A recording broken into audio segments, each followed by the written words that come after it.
Right now, ByteDance's algorithm is processing over 1 billion hours of human behavior every single day. It knows what makes you laugh, what makes you cry, what makes you buy things you don't need. The TikTok ban isn't about national security. It's about the most valuable asset in human history. Politicians claim they're protecting you while tech giants circle like vultures, waiting to feast on the carcass. The truth involves data worth more than oil and a digital gold rush disguised as patriotism. What you're about to discover will change how you see every app on your phone.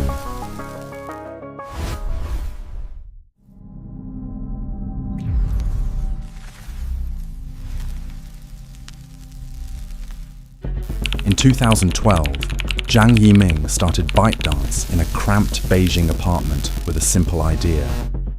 What if we could predict human behavior better than humans predicted themselves? 7 years later, his company was worth $220 billion, making it the most valuable startup in history. But ByteDance wasn't just another tech success story. It was a data harvesting machine disguised as entertainment. TikTok's algorithm became the most sophisticated behavioral prediction system ever created. While Facebook tracks what you like and Google tracks what you search, TikTok tracks something far more valuable. How long you watch, when you scroll, what makes you pause. Every micro-expression, every hesitation, every replay gets fed into an AI system that builds a psychological profile more accurate than what your closest friends know about you. The company's real business model wasn't selling entertainment, it was selling human psychology. Zhang Yiming's vision wasn't social media, it was mapping every person's desires, fears and weaknesses in real time. The app that teenagers use to watch dance videos was actually conducting the largest behavioral experiment in human history. ByteDance's data collection made Google and Facebook look amateur. While American tech companies tracked your clicks and purchases, TikTok tracked your emotional responses frame by frame.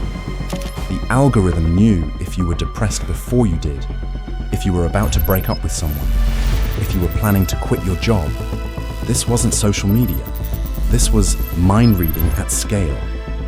The company collected biometric data through facial recognition, voice patterns through audio analysis, and location data down to the room you were sitting in. Every video you watched trained the algorithm to understand not just what content you liked, but what psychological state you were in when you liked it.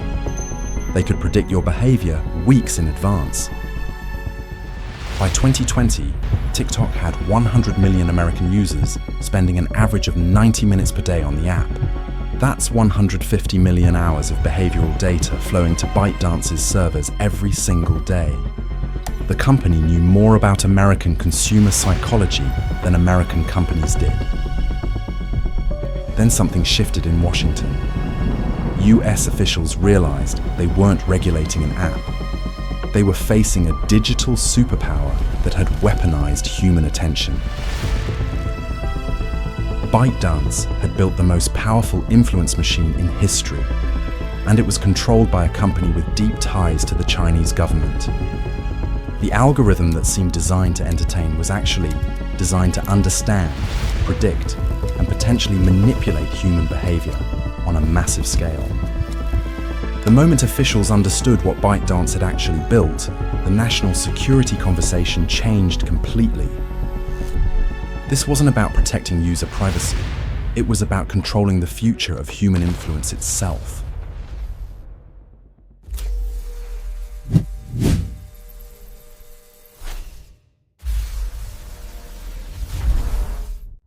The TikTok ban didn't start with national security concerns. It started with a phone call from Mark Zuckerberg to Washington. In 2019, as TikTok's user growth exploded past Instagram's, Meta's internal documents revealed their strategy: eliminate TikTok through regulatory capture. They couldn't compete with ByteDance's algorithm, so they decided to weaponize the government instead. Facebook spent $20 million on lobbying in 2020 alone. much of it focused on TikTok's China problem. Their message was simple. TikTok represents a national security threat that only American tech companies can solve. What they didn't mention was that eliminating TikTok would funnel billions in advertising revenue straight back to Meta's platforms. The revolving door between Silicon Valley and Washington made this strategy devastatingly effective. Former Facebook executives now worked in regulatory agencies, while former government officials sat on tech company boards. When the Committee on Foreign Investment in the United States began investigating TikTok, half the officials involved had previous ties to American tech companies. Here's where it gets really twisted. The same politicians pushing the TikTok ban completely ignored identical data practices by American companies. Google collects location data even when location services are disabled. Amazon's Alexa records conversations without wake words. Facebook tracks users across the entire internet, even on websites they've never visited. But somehow, only Chinese data collection posed a national security threat. The hypocrisy became impossible to ignore when internal documents leaked. While Congress grilled TikTok executives about data security, Meta was secretly sharing user data with over 150 companies, including Chinese firms. Amazon Web Services, which hosts half the internet, had multiple security breaches exposing millions of records. Yet none of these American companies faced congressional hearings or forced sales. Then came Trump's dramatic flip from banning TikTok to protecting it. In 2020, he signed executive orders to shut down the app. By 2024, he opposed the ban entirely. What changed? Simple. He discovered Truth Social couldn't compete with TikTok's reach, and younger voters who might support him were overwhelmingly on the platform. Political convenience trumped national security overnight. The CFIUS process, designed to protect American interests, became a weapon for corporate warfare. This committee, which reviews foreign investments for security risks, had never forced the sale of a social media company. But with the right lobbying pressure and political momentum, CFIUS became the perfect tool to eliminate foreign competition without appearing protectionist. Behind closed doors, the real conversation wasn't about security. It was about market share.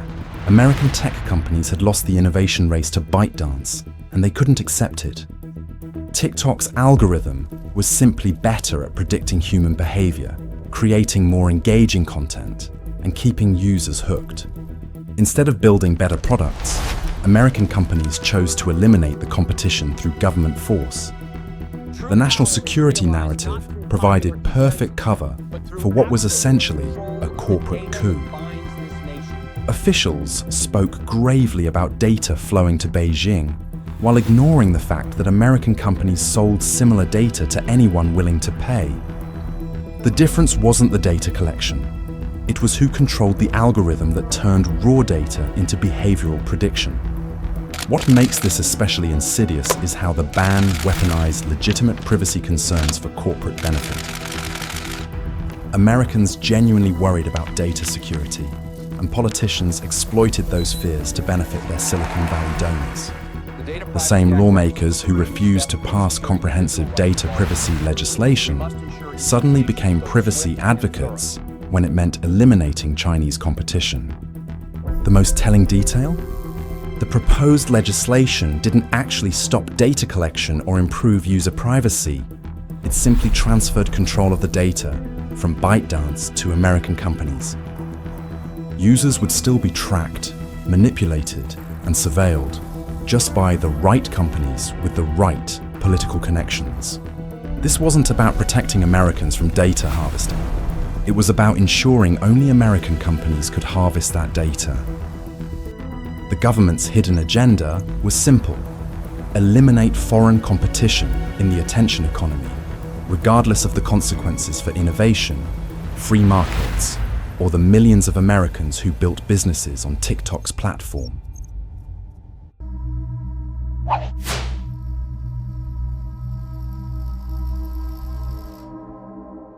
While politicians debated national security in Washington, 7 million American businesses built on TikTok were facing overnight destruction.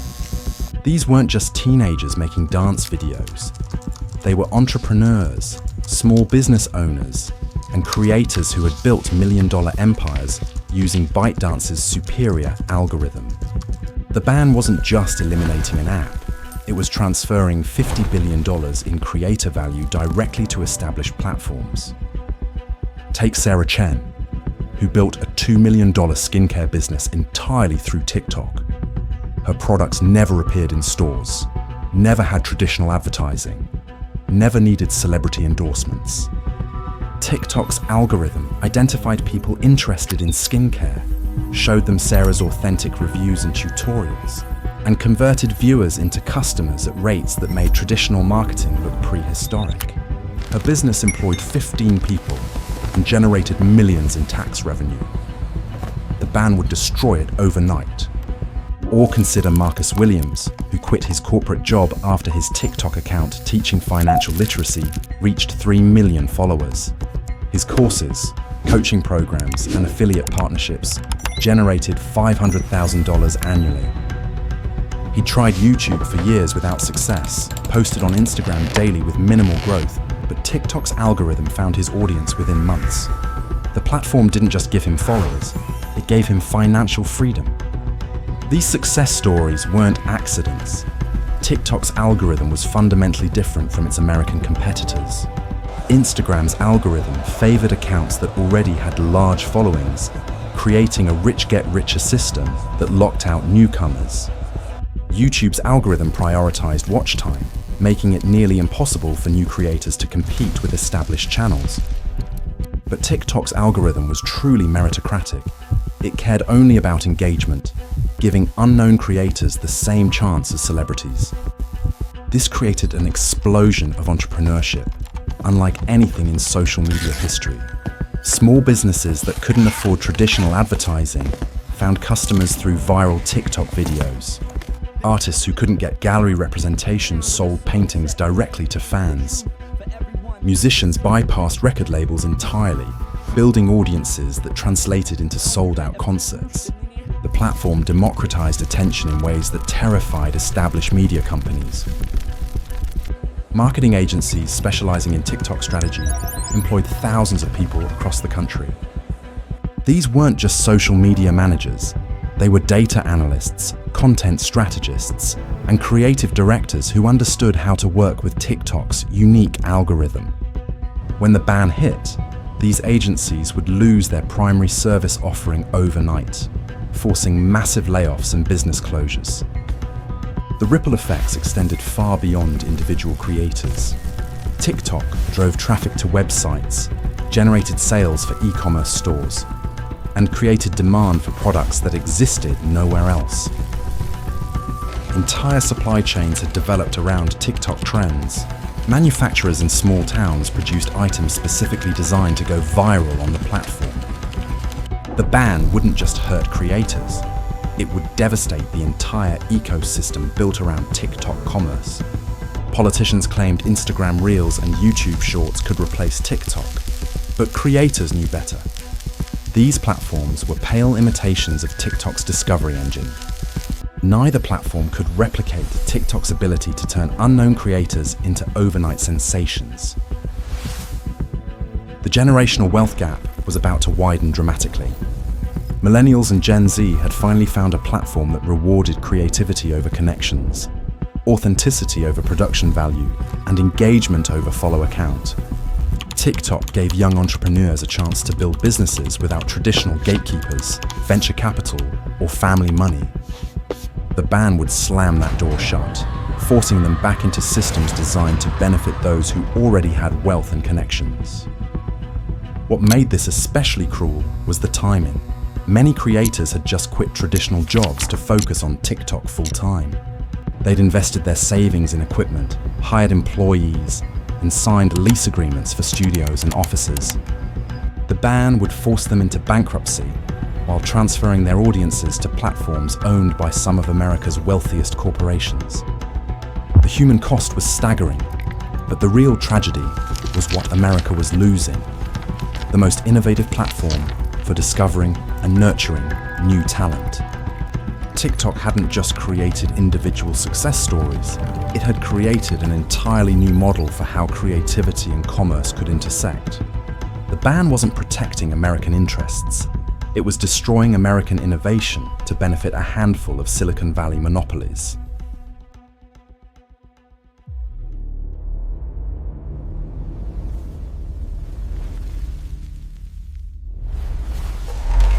While creators faced financial ruin, America's tech giants were positioning themselves for the cheapest acquisition in history. Oracle, Microsoft, and other established companies weren't trying to save TikTok. They were engineering a fire sale of the world's most valuable algorithm. The ban created the perfect conditions for what amounted to legalized theft on a corporate scale. Think about the economics here. ByteDance built TikTok's algorithm over 7 years, investing billions in research and development. They hired the world's best AI engineers, collected data from over 1 billion users, and created a recommendation system that outperformed every American competitor. Under normal circumstances, acquiring this technology would cost hundreds of billions of dollars. If ByteDance was even willing to sell, which they weren't, but the forced sale changed everything. Suddenly, ByteDance faced a choice: sell the algorithm at whatever price American buyers offered, or lose the entire American market worth $50 billion annually. This wasn't a negotiation, it was extortion, backed by the full power of the US government. American companies could lowball their offers knowing ByteDance had no alternatives. Oracle emerged as a frontrunner, promising to host TikTok's data on American servers while gaining access to the algorithm that had eluded them for years. Microsoft pitched a similar deal, claiming they could solve security concerns while conveniently acquiring technology that would supercharge their own social media ambitions. These companies weren't offering fair market value. They were offering pennies on the dollar for assets worth more than most countries' GDP. The real winners weren't even the companies acquiring TikTok. They were the established platforms eliminating their biggest threat. Meta's stock price jumped every time the ban looked more likely. YouTube's advertising revenue increased as brands prepared to shift budgets away from TikTok.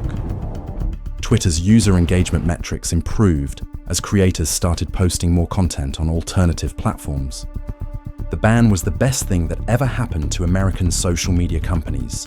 What made this especially insidious was how the forced sale set a precedent for government-orchestrated corporate raids. If the US could force ByteDance to sell TikTok by claiming national security concerns, what stopped them from targeting other successful foreign companies? Any international business that outcompeted American firms could suddenly find themselves facing similar pressure. The playbook was now established. Identify a foreign competitor that's winning in American markets, manufacture national security concerns, mobilize political pressure, and force a sale to American companies at below market prices. This wasn't capitalism, it was digital colonialism disguised as national defense. Chinese companies weren't the only ones at risk. European firms, Japanese corporations, and businesses from allied nations were all watching the TikTok situation with growing alarm. If America could weaponize national security laws against companies from any country, international investment and innovation would flee to more predictable markets. The forced sale also revealed how hollow America's free market rhetoric had become. Politicians who spent decades preaching about competition and innovation were now using government power to eliminate the most innovative company in social media. They claimed to support entrepreneurship while destroying the platform that had created more new entrepreneurs than any other in history. ByteDance's founders understood exactly what was happening. They weren't just losing a subsidiary. They were watching their life's work get stolen through legal mechanisms designed to protect national security. The algorithm they'd spent years perfecting would soon power American platforms, generating profits for American shareholders, while the original creators got a fraction of its true value. The most tragic part was how this theft was celebrated as patriotic. Politicians who orchestrated the forced sale would claim credit for protecting American interests while actually enriching their corporate donors. The media would praise the deal as a victory for national security while ignoring the economic warfare that made it possible. America just weaponized regulation to steal the future's most valuable asset, human attention itself. The TikTok ban exposed how quickly free market principles disappear when foreign companies start winning. What you witnessed wasn't national security protection. It was the largest corporate heist in digital history, dressed up as patriotism while destroying millions of American livelihoods. The game is rigged, but understanding the rules is the only way to survive it. Subscribe for more business stories that actually matter.